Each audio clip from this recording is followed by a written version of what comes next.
Hey folks. So I wanted to make this video because there's just too much going on these days, and I think it's pretty fascinating how sometimes we can't logically process words the way that the critical thinking part of our cognition can process words.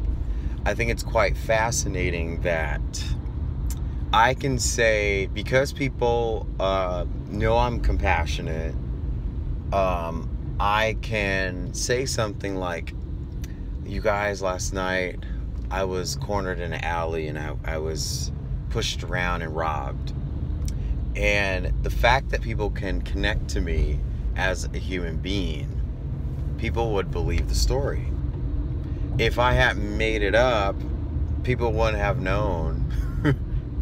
And if I had told everyone, okay, the next day, everyone, okay, so I was caught in a lie and I'm sorry, people could probably forgive me over time because they've related to me about something prior to.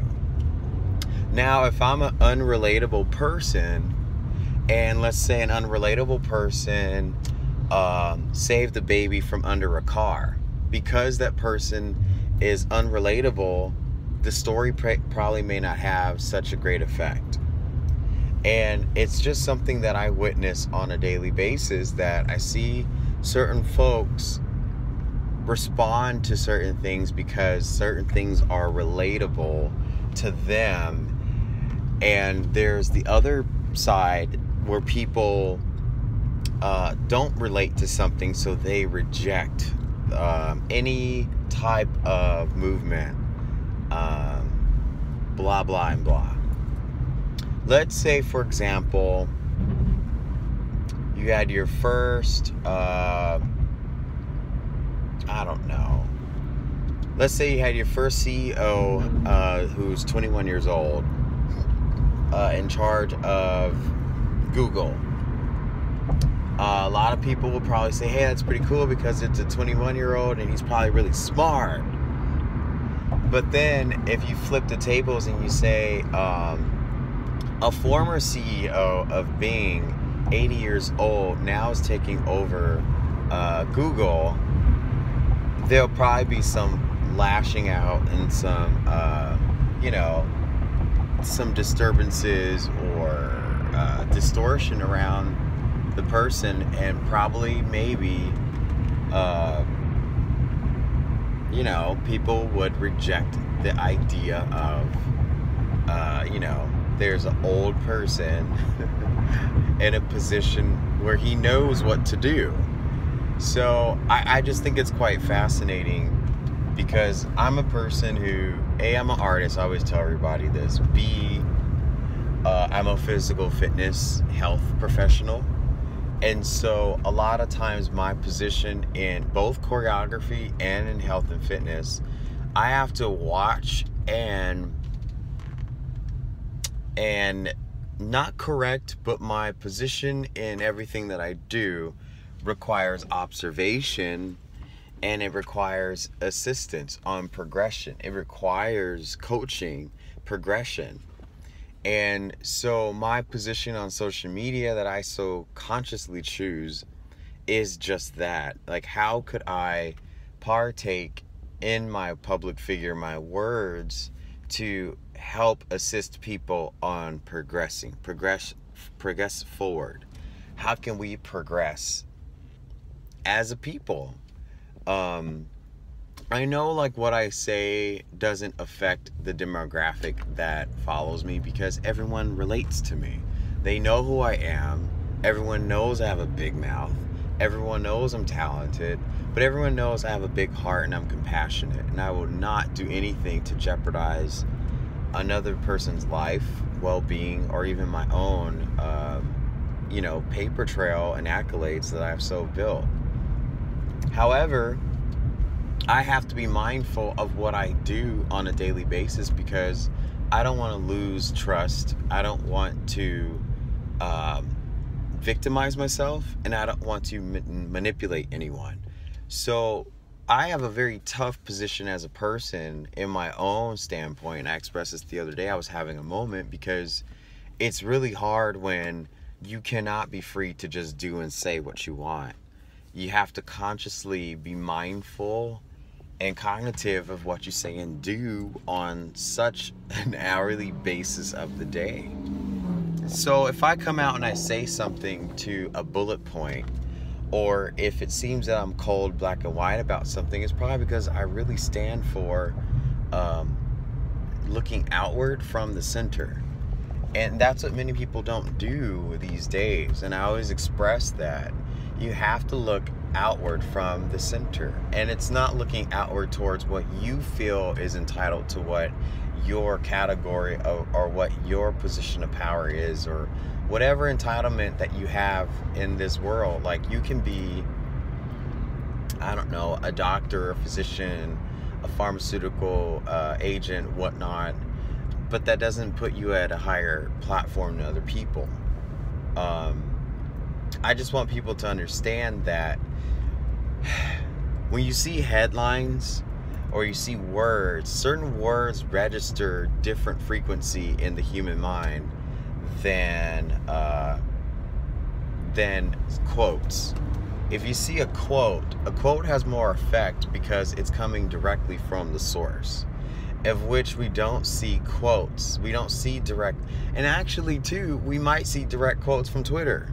We might see bold lines from bold people of clearly saying what they say and what they intend, but then people have such a distortion and a fog of listening to what the person is saying, because words surrounding that person and words of controversy will always have more magnitude and weight on top of any person's personal quote. For example, if a newspaper article said Aaron Davis, 35-year-old health wellness professional, was caught selling marijuana on the corner of 54th and Normandy. So there's certain words that might strike a ooh. Or if you saw this, suspicious black male on corner dealing marijuana. He was a well-known X, Y, and Z, and fired from his job. Example A, it just went right to the point what I did as an example, that is. Example B used some racial comment, so then you might have people respond and say, wow, whoa, okay, so A was the hood, and B, like, they didn't have to say his race. And so there's a different frequency with different things. Like, if it were someone else of a different nationality, it probably wouldn't have an effect. Like, let's say visitor from Bombay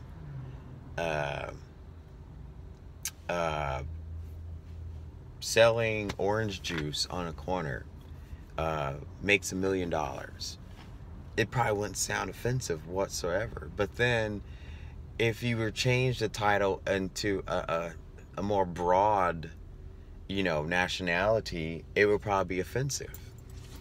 So it's very fascinating to me that, this was just in my thought process this morning, that we respond to words way more harshly, way more sensitive, and there isn't time to digest and process the full story or even have the full facts of what is going on from the source, and hearing quotes from the source and getting other information surrounding the source.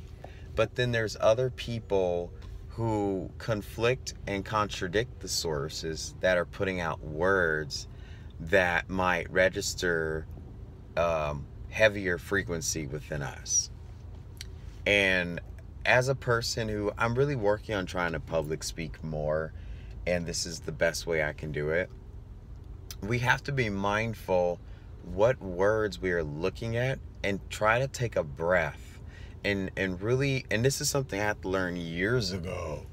I had a good friend who's no longer my friend anymore, and the reason why he wasn't my friend was because I would never open the dictionary and know what words I was using and how I was using them. And I was using words because I'm a compassionate person, so I would use different words in the way that I, in my mind, thought this is how I use my words. Like, this is what it means to me. But my friend, and I love you, dude, he said, you know, I choose not to be surrounded by less educated black men because they do not know how to use proper grammar and this and that. Then I got offended. I was hot. How dare you, you know? And he was black himself.